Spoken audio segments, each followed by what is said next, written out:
السلام علیکم۔ آج منگل ہے، مئی کی 25 تاریخ۔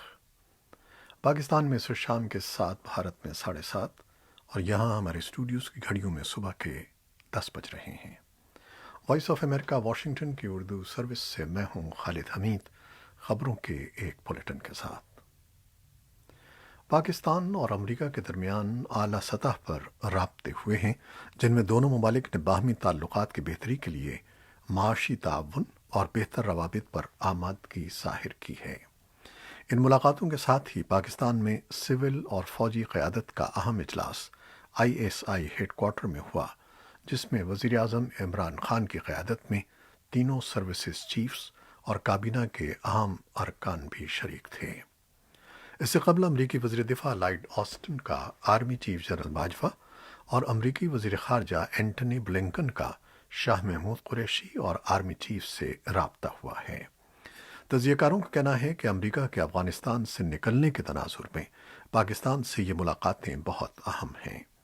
پاکستانی دفتر خارجہ نے امریکہ کو پاکستانی بیسز دینے کے معاملے کی تردید کی، تاہم زمینی اور فضائی راستہ دینے کی اجازت کو تسلیم کیا ہے۔ ادھر خبروں کے مطابق پاکستانی اور امریکہ کے قومی سلامتی کے مشیروں معید یوسف اور ان کے ہم منصب جیک سلیون نے اتوار کے روز جنیوا میں ملاقات کی ہے اور باہمی دلچسپی کے علاقائی اور عالمی امور پر گفتگو کی ہے۔ بیان میں کہا گیا ہے کہ بات چیت مثبت رہی اور انہوں نے باہمی دلچسپی کے امور پر عملی تعاون بڑھانے کا عہد کیا۔ افغانستان کے ساتھ مصروف ترین طورخم سمیت دیگر گزرگاہوں کی دوطرفہ آمد و رفت کے لیے بندش سے نہ صرف دونوں ممالک کے تجارتی، کاروباری اور دیگر معاشی سرگرمیوں سے وابستہ لوگ، بلکہ تعلیمی اداروں میں زیر تعلیم طلباء اور طالبات بھی پریشان ہیں۔ پچھلے 5 مئی کو حکومت پاکستان نے کورونا وائرس سے پیدا شدہ صورتحال پر قابو پانے کے لیے لاک ڈاؤن کے نفاذ کا فیصلہ کرتے وقت افغانستان کے ساتھ تمام سرحدی گزرگاہوں کو بھی دوطرفہ آمد و رفت کے لیے بند کرنے کا اعلان کیا تھا، جو ابھی تک برقرار ہے۔ عید الفطر کی چھٹیوں کے خاتمے پر پاکستانی حکام نے پاکستان سے افغانستان جانے والے شہریوں اور افغان باشندوں کو جانے کی اجازت دی تھی، مگر افغانستان سے آنے والے افغان باشندوں کو اجازت نہ دینے کے رد عمل میں افغان حکام نے پاکستانی باشندوں کو افغانستان داخلے سے منع کر دیا ہے، جس سے مختلف شعبوں سے تعلق رکھنے والے لوگ پریشان دکھائی دیتے ہیں۔ نیٹو کے سیکرٹری جنرل یانس اسٹالٹنبرگ نے کہا ہے کہ اگرچہ مرحلہ وار اور باہمی تعاون سے فوجی انخلا جاری ہے، لیکن ان کی تنظیم افغانستان کے ساتھ شراکت برقرار رکھنے کے لیے پرعزم ہے۔ انہوں نے ان خیالات کا اظہار منگل کو استونیا کی وزیر اعظم کایا کلاس سے ملاقات میں کیا۔ دونوں رہنماؤں نے افغانستان سے افواج کے انخلا پر تبادلہ خیال کیا، جو ان دنوں جاری ہے۔ اسٹالٹنبرگ نے کہا کہ ہم افغان عوام کی مدد اور امن کوششوں میں کردار جاری رکھیں گے۔ اس کے علاوہ افغان سیکیورٹی فورسز کی تربیت اور رقوم کی فراہمی بھی برقرار رکھی جائے گی۔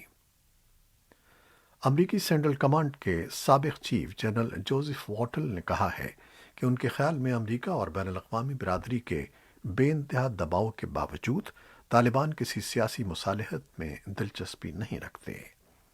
جنرل جوزف واٹل نے وائس آف امریکہ کی ڈیوا سروس سے بات کرتے ہوئے کہا کہ طالبان اپنے مقاصد فوجی ذرائع سے پورے کرنا چاہتے ہیں اور فی الوقت وہ ایسا کرتے رہیں گے۔ پاکستان کے بارے میں ایک سوال کا جواب دیتے ہوئے جنرل واٹل نے امید ظاہر کی کہ پاکستان ایک زیادہ مددگار اور تعاون کا کردار ادا کرے گا اور آگے جا کر پاکستان کے لیے اہم ہوگا کہ وہ اپنا کردار ادا کرے، طالبان قیادت کی سہولت بند کرنے میں مدد دے، طالبان قیادت کو گرفتار کرے اور ان پر دباؤ ڈالے کہ وہ افغانستان پر حملوں کے لیے پاکستان میں محفوظ ٹھکانے استعمال نہ کریں۔ امریکہ کے سابق چوٹی کے کمانڈر جنرل ڈیوڈ پیٹریس نے کہا ہے کہ افغانستان سے امریکی فوجی انخلا کے فیصلے پر پچھتانا پڑ سکتا ہے، کیونکہ وہاں ان کے بقول ایک بار پھر خانہ جنگی لوٹ سکتی ہے۔ وائس آف امریکہ کی افغان سروس کو دیے گئے انٹرویو میں سابق امریکی جنرل نے کہا کہ امریکہ کے خصوصی مندوب برائے افغان مفاہمت زلمے خلیلزاد کی بہترین سفارتی کوششوں اور دیگر متعدد اقدامات کے باوجود افغانستان میں انتہا پسندی بڑھنے کے خدشات موجود ہیں۔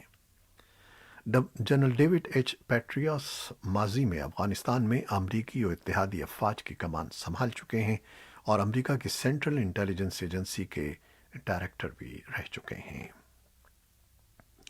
آسٹریلیا نے کابل میں اپنا سفارت خانہ بند کرنے کا فیصلہ کیا ہے اور افغان محکمہ خارجہ کا کہنا ہے کہ وہ اس فیصلے سے آگاہ ہے۔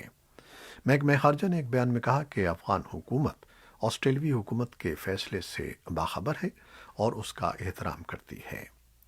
بین الاقوامی قوانین کے تحت افغان حکومت افغانستان میں موجود غیر ملکی سفارتی دفاتر کو تحفظ فراہم کرنے کی ذمہ دار ہے۔ آسٹریلیا نے اعلان کیا تھا کہ وہ افغانستان میں عدم تحفظ اور حملے بڑھنے کی وجہ سے کابل میں اپنا سفارت خانہ بند کر رہا ہے۔ آسٹریلیا افغانستان میں نیٹو کے لیے بڑے فوجی دستے فراہم کرنے والے ملکوں میں سے ایک تھا۔ آسٹریلوی دستے جنوبی افغانستان کے صوبے اورزگان میں تعینات تھے اور پہلے ہی واپس جا چکے ہیں۔ امریکی وزیر خارجہ اینٹونی بلنکن نے آج منگل کے روز یروشلم میں اس بات پر زور دیا ہے کہ اسرائیل کو اپنے دفاع کا حق حاصل ہے۔ وہ اسرائیل اور فلسطینیوں کے درمیان گزشتہ ہفتے کی فائر بندی کو پائیدار بنانے کی کوششوں کے حصے کے طور پر مشرق وسطیٰ کا دورہ کر رہے ہیں۔ بلنکن آج فلسطینی صدر محمود عباس اور وزیر اعظم محمد شتیہ سے رام اللہ میں ملاقات کے بعد اس امداد کے بارے میں اعلان کریں گے جو غزہ میں جنگ سے ہوئے نقصان کے بعد تعمیر نو کے لیے دی جائے گی۔ نتن یاہو نے امریکی حمایت پر شکریہ ادا کرتے ہوئے کہا ہے کہ یقینی بنایا جائے کہ امداد حماس کے ہاتھوں میں نہ چلی جائے۔ اعلیٰ ترین امریکی سفارتکار کی حیثیت سے یہ بلنکن کا اس خطے کا پہلا دورہ ہے۔ امریکی صدر جو بائیڈن نے پیر کو ایک بیان میں کہا کہ بلنکن اسرائیل کی سلامتی کے لیے ہمارے فولادی عزم سے متعلق اسرائیلی رہنماؤں سے ملاقاتیں کریں گے، تعلقات کی تجدید کے لیے ہماری انتظامیہ کی کوششیں جاری رکھیں گے اور برسوں نظر انداز کیے جانے کے بعد فلسطینی عوام اور رہنماؤں کے لیے حمایت کا اظہار کریں گے۔ بلنکن کے دورے میں مصر بھی شامل ہوگا جس نے اسرائیل اور حماس کی جنگ بندی میں مصالحت کار کا کردار ادا کیا۔ قاہرہ میں وہ صدر عبد الفتاح السیسی اور وزیر خارجہ سامح شکری سے ملیں گے۔ اس کے بعد وہ عمان کا رخ کریں گے جہاں ان کی اردن کے شاہ عبداللہ دوم اور نائب وزیر اعظم اور وزیر خارجہ ایمن صفدی سے ملاقاتیں طے ہیں۔ اسرائیل اور حماس کے درمیان جنگ بندی کے باوجود گزشتہ ہفتے کے اختتام پر یورپ بھر میں فلسطینیوں کے حق میں مظاہرے کیے گئے ہیں۔ ان مظاہروں کی وجہ مشرق وسطیٰ میں تشدد بنا جس نے یورپی یونین کی رکن ریاستوں کو تقسیم کیا ہے اور ان میں سے کچھ کو خوف ہے کہ اس کے تشدد کے نتیجے میں ان کے اپنے ملک میں بد امنی ہو سکتی ہے۔ پیرس اور دوسرے فرانسیسی شہروں میں ہفتے کو نکالی گئی ریلیوں میں ہزاروں افراد نے شرکت کی۔ فلسطینیوں کے حق میں ایسے ہی مظاہرے دوسرے یورپی دارالحکومتوں میں بھی ہوئے ہیں۔ افریقی ملک مالی میں فوجی حکام نے عبوری حکومت کے صدر، وزیر اعظم اور وزیر دفاع کو حراست میں لے لیا ہے۔ پیر کو اس اقدام سے اس سیاسی افراتفری میں اضافہ ہوا ہے جو چند ماہ پہلے فوج کی جانب سے سابق حکومت کا تختہ الٹے جانے سے پیدا ہو گئی تھی۔ رائٹرز نیوز ایجنسی کے مطابق صدر با انڈا، وزیر اعظم موکٹر اووا نے اور وزیر دفاع سلیمان ڈوکرے کو دارالحکومت باماکو سے باہر کا کاٹی کے فوجی اڈے پر منتقل کیا ہے۔ سفارتی اور حکومتی ذرائع کا کہنا ہے کہ اس سے چند گھنٹے پہلے حکومت نے 2 فوجی افسروں کو برطرف کیا تھا۔ گزشتہ سال اگست میں فوج نے صدر ابراہیم بوبکر کیٹا کو ہٹا کر اقتدار پر قبضہ کیا تھا۔ حالیہ اقدام سے ملک میں عدم استحکام بڑھ سکتا ہے جہاں القاعدہ اور داعش سے تعلق رکھنے والے عسکریت پسند گروہ شمالی صحرا کے وسیع علاقے پر قابض ہیں۔ سیاسی عدم استحکام اور فوج کی اندرونی لڑائیوں کی وجہ سے مغربی طاقتوں اور ہمسایہ ملکوں کی ان کوششوں کو نقصان ہوگا جو وہ مالی کی مدد کے لیے کر رہے تھے۔ اقوام متحدہ کے مالی میں مشن نے حراست میں لیے جانے والوں کی فوری اور غیر مشروط رہائی کا مطالبہ کیا ہے اور کہا ہے کہ انہیں حراست میں لینے والوں کو اپنے اقدامات کا جواب دینا ہوگا۔ خطے میں فیصلہ ساز تنظیم ایکواس کا ایک وفد منگل کو مالی کا دورہ کرے گا تاکہ تختہ الٹے جانے سے پیدا ہونے والے مسائل کو طے کرنے میں مدد کر سکے۔ امریکی محکمہ خارجہ نے ایک بیان میں حراست میں لیے گئے افراد کی غیر مشروط رہائی کا مطالبہ کیا ہے۔ میانمار کی سیاسی رہنما آنگ سان سوچی 1 فروری کو فوج کی جانب سے تختہ الٹے جانے کے بعد پیر کو پہلی بار ذاتی حیثیت میں عدالت میں پیش ہوئیں۔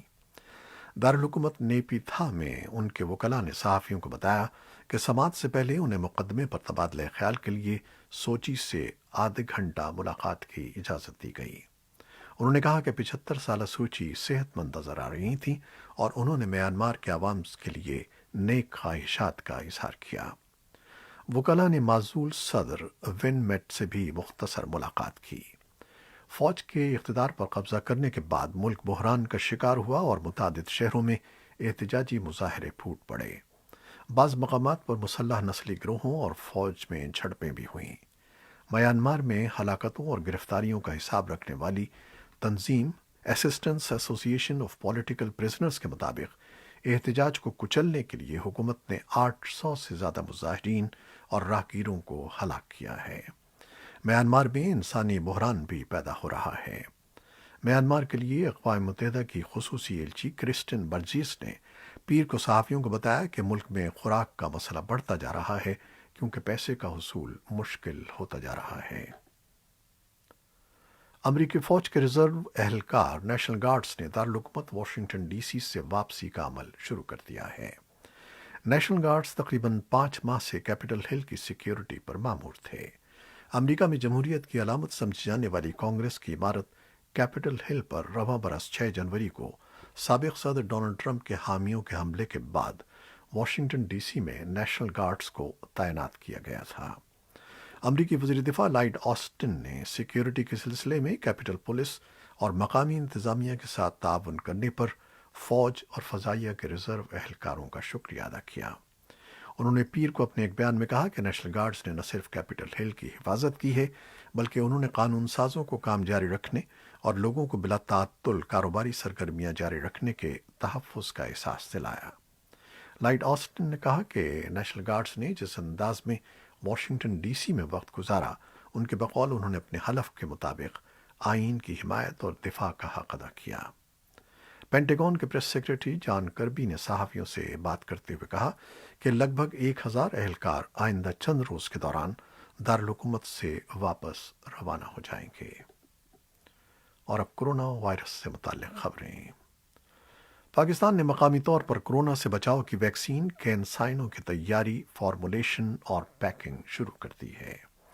وزیر اعظم کے معاون خصوصی برائے صحت ڈاکٹر سلطان کہتے ہیں کہ تیاری کے مراحل قومی ادارے صحت میں شروع کیے گئے ہیں، جہاں اس کے تمام کوالٹی ٹیسٹ پاس کر لیے گئے ہیں۔ طبی ماہرین اس مرحلے کو خوش آئند قرار دیتے ہوئے سمجھتے ہیں کہ اس سے دیگر ویکسین کی تیاری میں بھی مدد ملے گی۔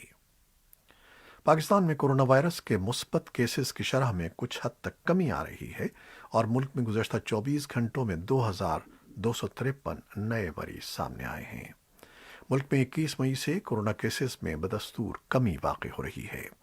21 مئی کو یومیہ 4007 کیس رپورٹ ہوئے تھے۔ سرکاری اعداد و شمار کے مطابق پاکستان میں گزشتہ 24 گھنٹوں میں 46,726 افراد کے کورونا ٹیسٹ کیے گئے۔